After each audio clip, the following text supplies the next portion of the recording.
When it's midnight, going out of my head, alone in this bed, I wake up. Noong 1999 sa Montreal, Canada, nabuo ang Simple Plan.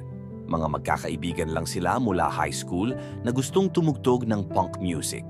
Sina Pierre Bouvier sa vocals, Chuck Comeau sa drums, Jeff Stinko at Sebastian Lefebvre sa gitara, at si David Desrosiers sa bass at backing vocals.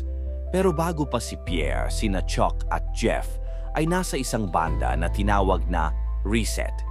Nang umalis si Chuck at maghanap ng bagong banda, muling nag-cruise ang landas nila ni Pierre at doon nabuo ang Simple Plan. Ayon sa kanila, galing sa ideya ng isang simpleng plano na sundan ang pangarap nilang maging banda. At inspired din daw ito sa movie na A Simple Plan. Wala mang sobrang lalim, pero naging simbolo ito ng simplicity, youth, at rebellion. Noong 2002, inilabas nila ang debut album na No Pads, No Helmets, Just Balls.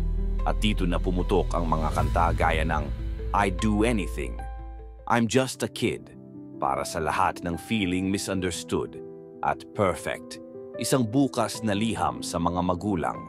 Pero ang sumunod na album na Still Not Getting Any, ang lalong nagpasikat sa kanila.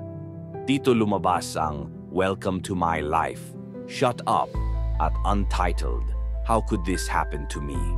Ang Simple Plan ay naging boses ng mga kabataang hindi makapagpaliwanag ng nararamdaman. Sila ang musika ng kabataang pressured, hindi naiintindihan, at gustong sumigaw. Hindi lang sila hugot, may advocacy din. Matagal na silang sumusuporta sa mental health awareness at youth issues. At oo, aktibo pa rin sila ngayon. Naglabas sila ng bagong album na Harder Than It Looks noong 2022 at tuloy pa rin sa pagtugtog at paggawa ng kantang bumabalik sa ugat ng pop-punk.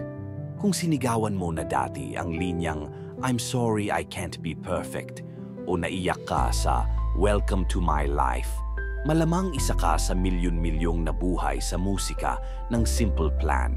Follow Dasha Stories for more band backstories.